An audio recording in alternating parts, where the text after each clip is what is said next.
Salut, chers frères et sœurs dans le Seigneur. Bienvenue à cette nouvelle méditation matinale dans le psaume 63 ce matin, qui j'espère qu'il va nous bénir pour tout le restant de la journée.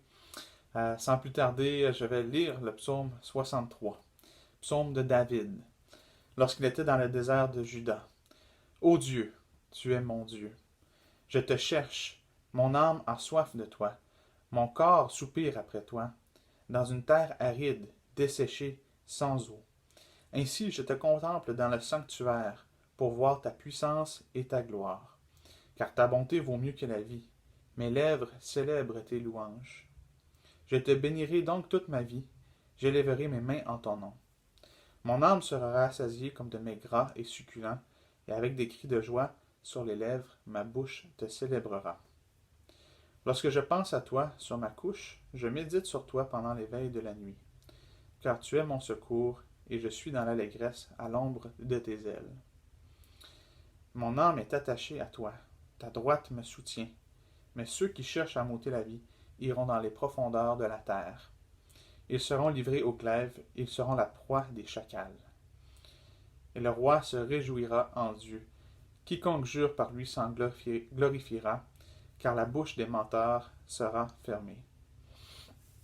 Fait que, le psaume 63, c'est un autre psaume de David qu'il a écrit tandis qu'il était en fuite de ses ennemis dans le désert de Juda. Puis il faut que je vous fasse une confession. J'ai eu de la misère à essayer d'extraire, ou en tout cas à première lecture, de méditer sur vraiment les paroles de ce psaume-là, parce que immédiatement, là, quand je lis les versets, là, il y a deux chansons qui me viennent en tête, puis c'est difficile de les chasser tellement qu'ils sont concordantes avec les versets.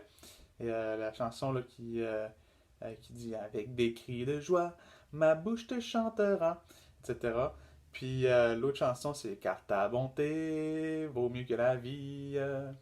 Bon, fait que c'est ça. Là, vous connaissez mes talents de chanteur et pourquoi je suis pas en avant comme chanteur.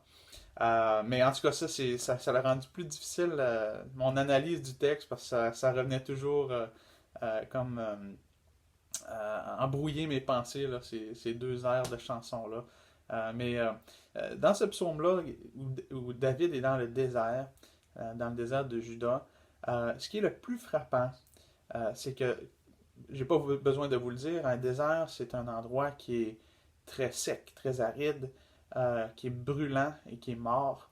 Et David, il devait avoir vraiment soif, vraiment faim, puis il devait avoir peur des animaux sauvages, puis de ses ennemis.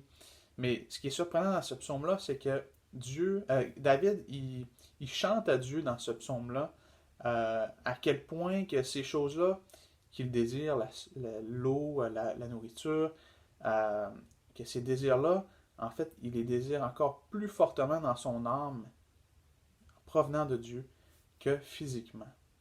Dans le verset 1, David dit que son âme a soif de Dieu. Et dans le verset 5, il dit que la présence de Dieu va le satisfaire autant que des mets gras et succulents. Et dans le verset 7, il dit qu'il se repose à l'ombre des ailes de Dieu. Et je mets l'accent sur le mot ombre dans le désert. Donc, c'est un lieu de fraîcheur, c'est un lieu de protection aussi. C'est une image que Dieu le protège. Il dit que Dieu est son secours. David, il craint pas de devenir la proie des animaux sauvages ou de tomber à ses ennemis qui cherchent à lui ôter la vie.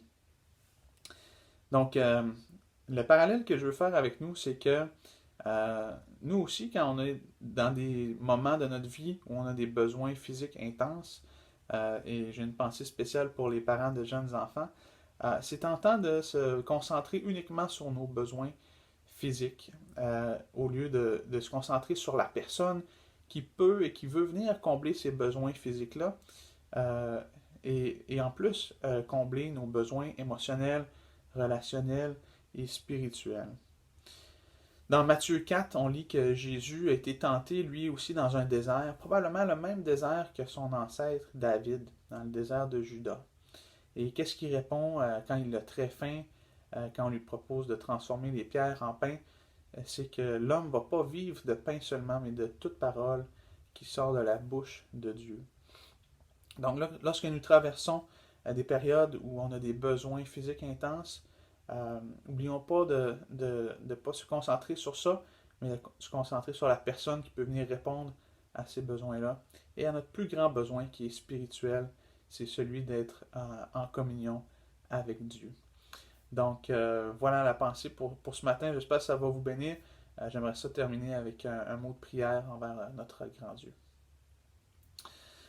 Oui, Seigneur, on veut avoir plus soif de toi.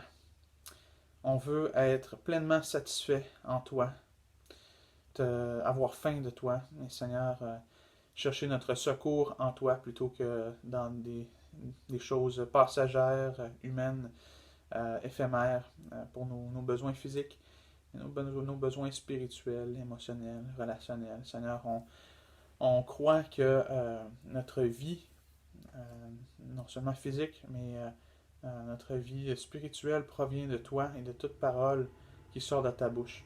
Merci pour ton Fils Jésus-Christ qui est la parole et qui nourrit nos âmes.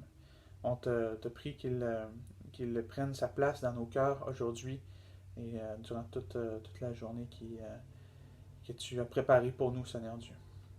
Amen. Donc, bonne journée, mes chers frères et sœurs, et à bientôt.